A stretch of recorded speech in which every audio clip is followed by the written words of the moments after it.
Please forgive me.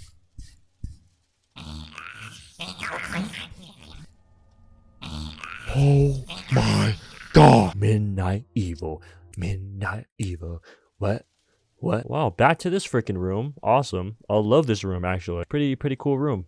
I'm actually happy that I'm back into this room, but I'm not happy to see this book. So yeah, chapter 3. Yeah, we're back. The next day, Maggie's mother visited her daughter's grave. Okay, you're not gonna highlight it? Okay. The next day, Maggie's mother visited her daughter's grave, discovering something that was more than a little strange. The earth on the grave was disturbed, as if something had clawed its way out. I couldn't help but remember what grandmother had said about the red Urklings. They would burrow inside their victims and eat their way out. Could it be that they brought the whole tribe to them right into the village without even knowing it? The answer would become a... I see you. Okay. Jacob McLaren was found torn in shreds in his bed in the following morning. Obviously, a wild animal had it attack him inside his own house. Another devastated family and another funeral. This soon after Maggie didn't sit well with anyone. The atmosphere... Stop with that bull crap, bro. I swear, you keep pulling that bull crap. The atmosphere became more intense and uncomfortable. I insisted on inspecting Jacob's remaining myself. I insisted on inspecting. I can't read. I'm about to die. This is a reading game. If you don't read properly, if you don't read good, you're gonna die. I insisted on inspecting Jacob's remainings. Y'all remember that? So dang weird. I insisted on inspecting Jacob's remains myself just to reassure myself that there was nothing hiding inside. It kind of tricks me with all that noise. The noise in the background tricks me. Colin approached me afterwards, asking what I was looking for. I told him it was nothing, but he knew better. You're the only one that doesn't look at me like I'm crazy. I swallowed hard, started to deny it, but the words caught in my throat, and as much as I tried, I couldn't lie. Listen, I put my hands on his shoulders. Don't think you're crazy. I don't think you're crazy, but we need to be sure of what we're dealing with before we spark a full-blown pattern. Tell me exactly what happened. Colin took a deep breath, working up his nerve. It was so dark, but I had a good torch. I called her name over and over. She didn't... Please, let me finish this chapter. Then I heard something, and it sounded like chewing. I took a few more steps and saw her laying there. All over her were these fat little green monsters.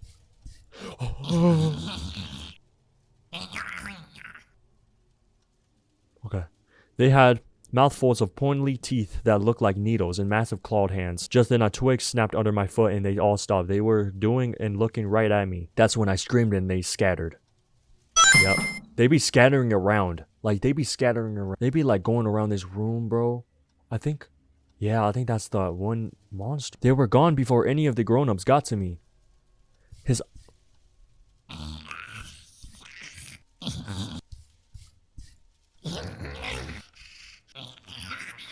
eyes filled with tears at the memory. Please tell me what they are. He was no more than 11 or 12, having just lost his sister and now his friend. No one believed him when he tried to tell us before. It couldn't have been easy, but he opened up to me. I felt it only right that I tell him what I knew. We sat together by the bonfire late into the night, and I told him all the old stories. Unfortunately,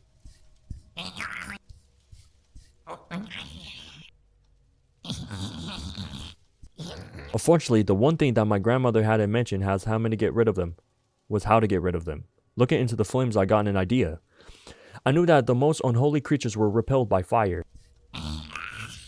2 of them! That was 2 of them.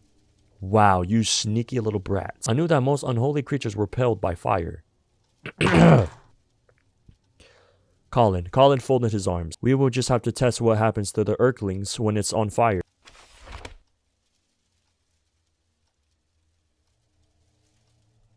Did I get a trophy? What the heck was that? I think I got a trophy, but I don't know. We're to the next chapter, guys.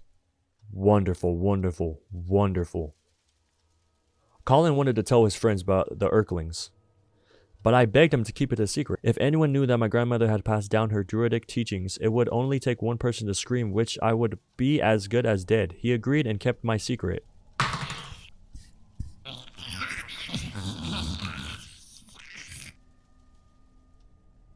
Okay. He agreed and kept my secret. I mixed a potion that would catch fire when it touched my tiniest flame. Surely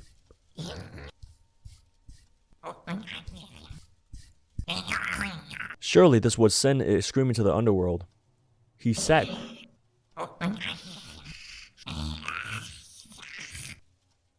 quietly in his bed and waited, knowing he must have looked them in the eye. He must have let it attack, for his would be only way to get close to it. Just after the stroke of the midnight, he began to hear them chuckling and shuffling around in the dark. Clutching the potion bottle, hands trembling, he lowered his gaze and braced himself. Sure enough,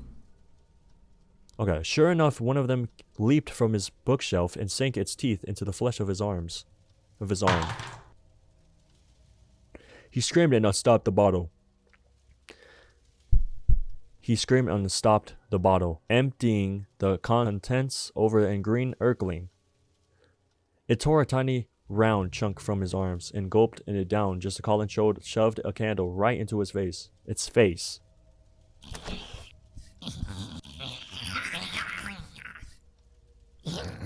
It lit up like a torch and made a horrific, high-pitched scream as it ran around the room trying to put itself out. The curtains caught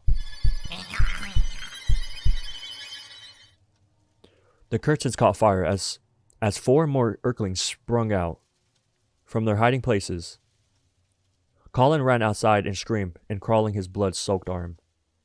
Cradling? Is that cradling? That's cradling. His parents soon joined him outside in the panic, trying to figure out what had happened. Just then, a tiny fireball came racing through the doorway and zigzagged towards the woods. I grabbed an empty...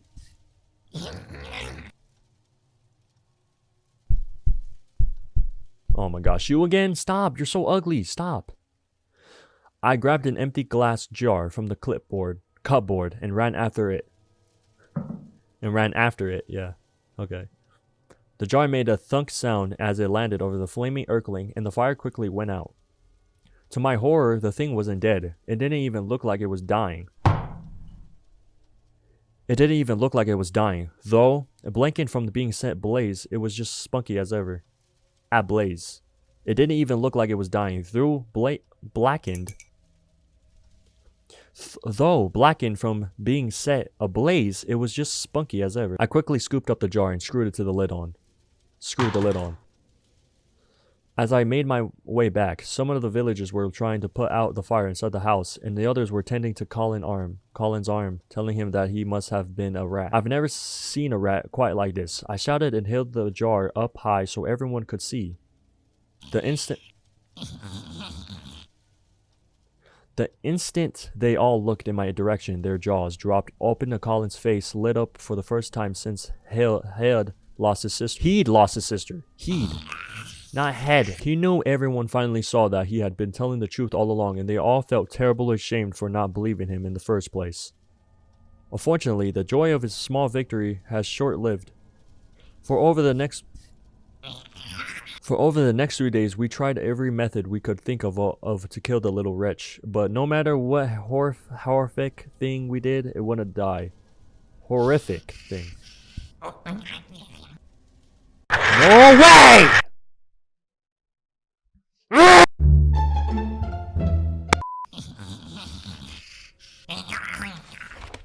Oh my gosh, thank you! WIGS-FM 98.7 Game Talk. Hello, darkness. I'm your host, Nick Gloom, in for Nate tonight, as we dive deep into Game Talk. Sorry about those technical issues we experienced last hour. I think Janet might have fallen asleep. For those of you that missed it, we were having an interesting discussion about game difficulty and learning curves. You know, Nate likes Dragons and Dungeons, but apparently I'm dumb for thinking it's too difficult.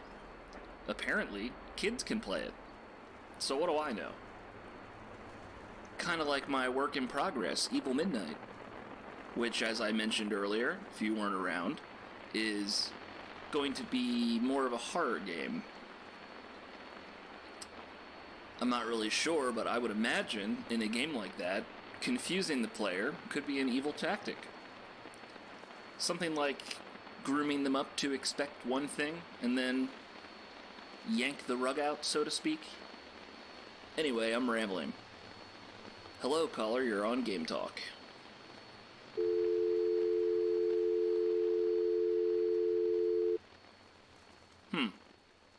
Must have lost him. Hello, caller, you're on Game Talk. Uh-oh. Very funny, guys. Caller, you're on Game Talk.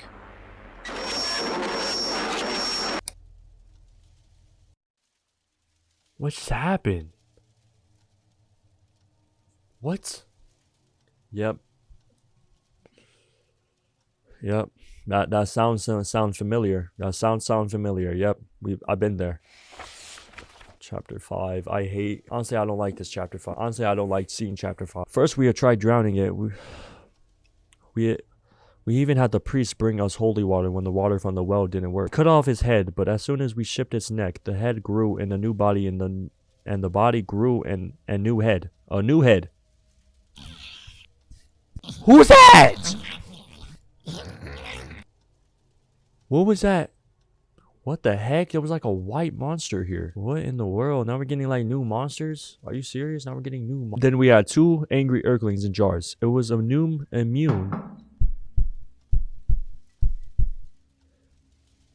It was immune to every kind of poison that we knew of. It could heal quickly from any cuts it sustained, even if you tried squashing it. Now there's like 3 monsters here, bro.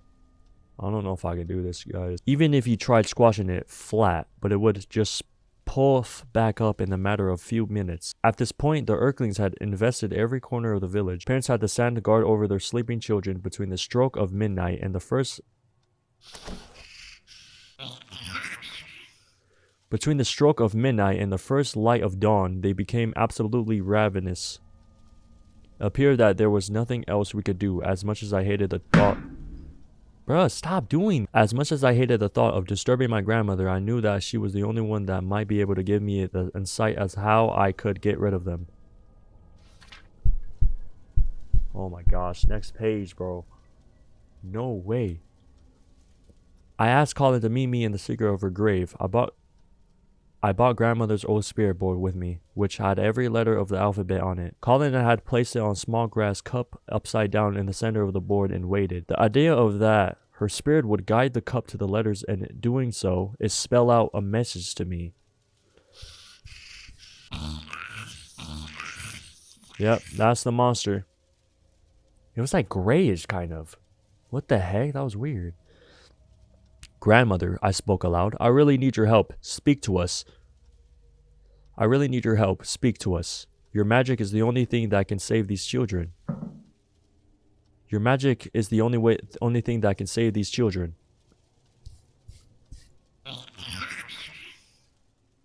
We waited, but we were met with an only silence. Please, grandmother, I pleaded. I don't. Please, grandmother, I pleaded. I don't know what to do. I would do anything.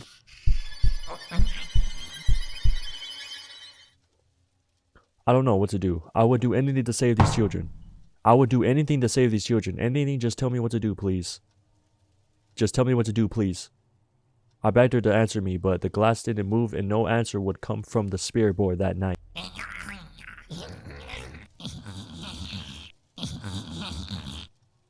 Oh my gosh, thank you. As we snuck back to the village, we were greeted with the news of 3 more deaths. The widow's Adams had fallen asleep guarding her 3 little ones. She always worked so hard. I heard it. She always worked so hard, toiling in the fields from the dawn until dusk to make sure her family was fed. After she lost her husband to sickness, she was the only caretaker for her children. Now they were gone too, and she was truly alone. As I laid in my bed crying, I felt responsible for what was happening.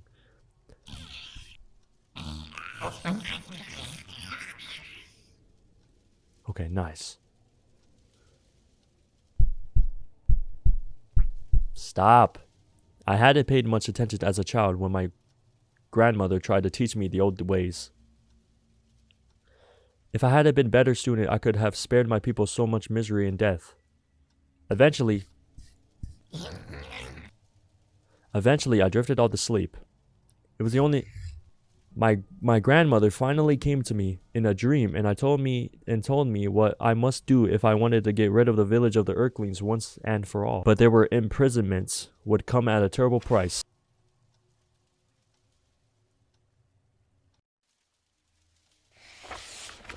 Chapter 6. Whoa. Can we actually do this? I found myself walking through the dark forest. I found myself walking through the dark forest. The damp earth under my bare feet felt cool and mozzy. In the distance, I could hear drums.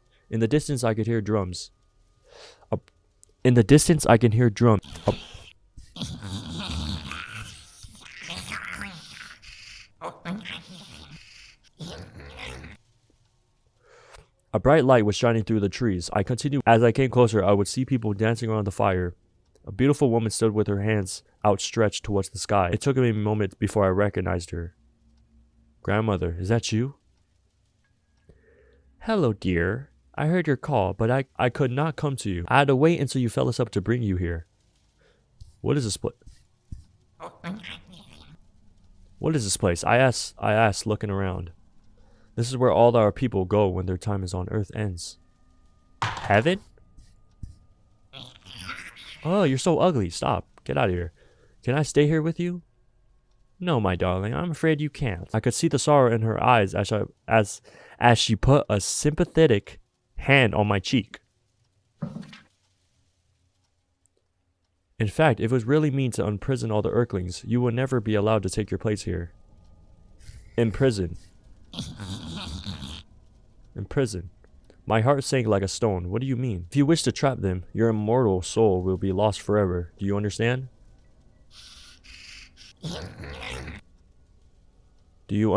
I bit my lip as I thought of Maggie, Jacob, and the 3 Adam children. I couldn't even imagine the horror they must have felt during their final moments. Then I pictured Colin and the other children of the village. I simply couldn't bear to let the Earthlings pick them off one by one. Soon we would have no children left. I could let that happen no matter the cost. Tell me. Get out of here, please. Tell me what I must do. My grandmother's expression grew as dark as she described the ingredients. There's 3! There was 3 of them, bro. Oh my gosh, what am I? Wow. My grandmother's expression grew dark as she described the ingredients to 2 potions.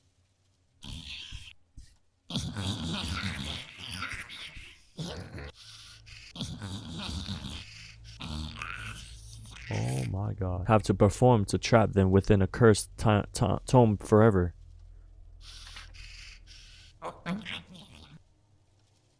As she spoke, I could feel my blood run cold and horribly chill spread through my entire body. My throat became so dry that I could hardly speak. I can't. I managed to say, no, I can't do this. I stumbled back. No, I can't do this. I stumbled backwards, feeling sick to my stomach. You must have, if you don't finish every step exactly as I say, the Earthlings will never stop. I fell to my knees and put my hands over my face. Please, there must be another way. There's gotta be another way, please. I don't make the rules, my dear. I can only tell you what the way the things are. I can only tell you the way the things are.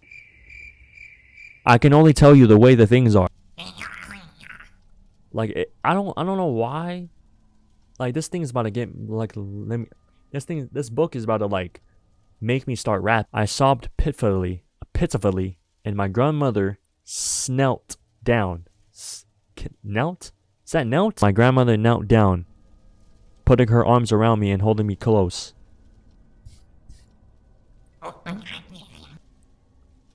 The right thing to do is rarely the easiest. Be strong, she whispered as I woke. Be strong.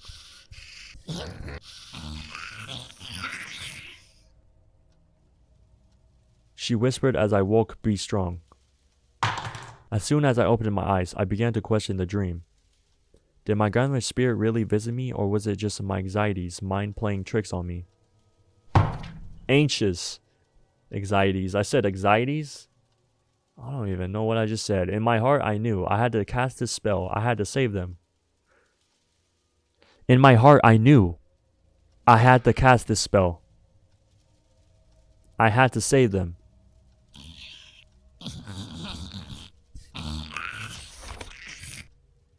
I don't like you. What just happened?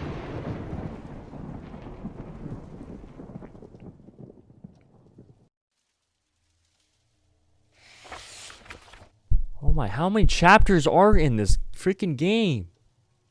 I searched Hawkins Forest for the various herbs I would need to brew to potions. I smelled the sweet perfume of the forest air and listened to the songs of the birds and the insects of the woods, knowing that it would be the last time I would ever get to enjoy them. Once I gathered my ingredients, I found Colin and told him that I knew how to end the Earthling's reign of darkness, but need his help. I didn't tell him what was about to happen. I couldn't find the courage. Come on, come on, come on. Okay. Not to mention, if he knew what I was about to do, he would do everything in his power to stop me. He was a good boy. I would never had the privilege of having children of my own, but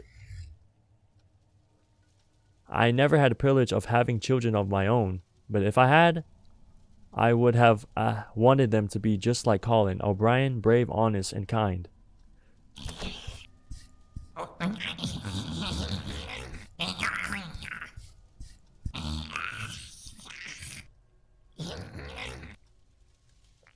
Together we walked in the deepest part of Hawkins Forest. The old stone ruins marked a sacred place where our ancestors used to honor the ancient woodland spirits. Get out of here. 12 large rectangular stones stood in the massive circle. I set my pack down and opened it up. Taking out this very book,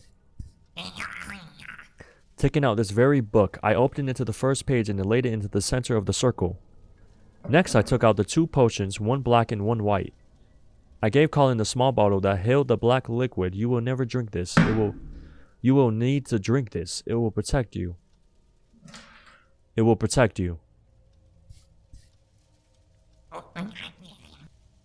Oh my gosh. He frowned for a moment as he inspected the murky potions, but obediently pulled the stopper out of the bottle and drank it down. Ugh, that was awful. I smiled. Well, I don't plan on making you drink it again. I took the white potion and drank it, trying not to think about the fact that it was sealing my fate.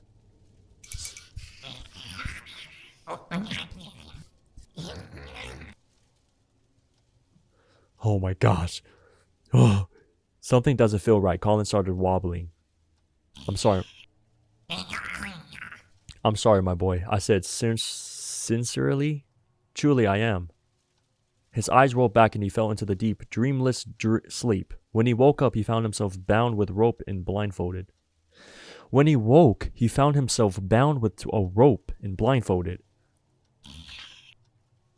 Get out of here. The black potion you see had 3 functions. It was infused with herbs that would make him first and foremost irresistible to every Earthling within the 100 miles.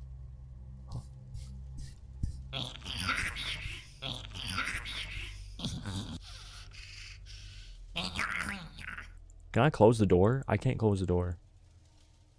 Secondly, it contained the binding agent that would unsnare the creatures and kept them forever trapped in the pocket dimension that could only be opened by using his cursed book.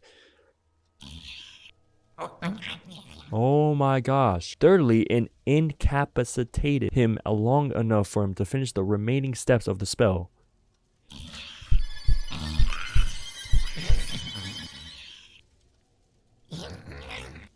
Don't kill me, please. You see, while he was unconscious, I was rewriting his book. As I penned these final words, I can already see my skin turning white. My hair was mostly falling out and the long blue is growing in. My hair was mostly falling out and long blue hair is growing in? What? As first as I thought Colin was getting bigger, but I see now that I'm slowly shrinking. My vision is fading. I can hear the others coming. I can hear the others coming. Oh my gosh, what? I keep telling Colin not to be afraid, that it will be over soon. After we eat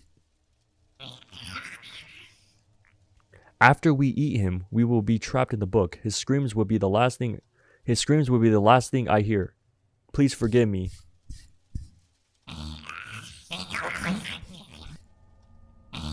Oh my gosh. Oh my gosh. There were 3 right there. Please forgive me, for I can never forgive myself.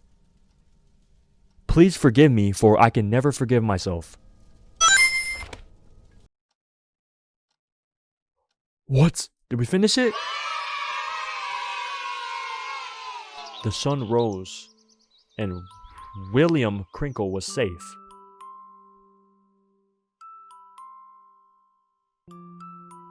He ran to the attic to lock the book up for good.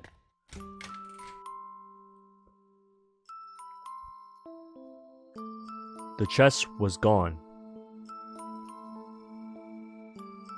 So he ran to the yard and buried it.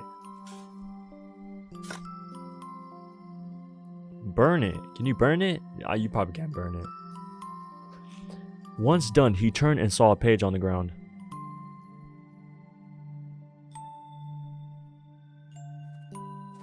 He cautiously approached it. Cautiously. The page was empty. Oh my gosh, I'm so glad I'm done with this game. What the freak? Midnight Evil, animation, Addison, character development, modeling and programming, narrative, narrator, spirit grandmother, Colin. So on the last... Hello, William. We are just getting started. Did it just say getting started? So the last part, he was talking about how he was turning into... He was talking about how he was turning into like one of those... His hair was turning a little blue. His hair was falling off. What if he was the monster? Oh my gosh. Okay. I didn't really understand the story, but hey, wonderful story. That was a good story. Wonderful. Hope y'all enjoyed me. Horrible reading. Well, I just actually wanted to play this game. I didn't really wanted to play this game just because I have to. I wanted to play this game because it seemed cool. I was actually interested in reading in this game. But that was a mistake. Hey, turned out great. It really turned out great. Hopefully. And yeah, we're done with that book. Hope y'all enjoyed. And I will never read again. Alright. You heard it here, folks. I will never read again. I know you don't care. I don't know if there's actually another game like this, but hey. Who cares? I'm not playing it. Alright. Catch you guys in the next one. Isaiah's out. Later.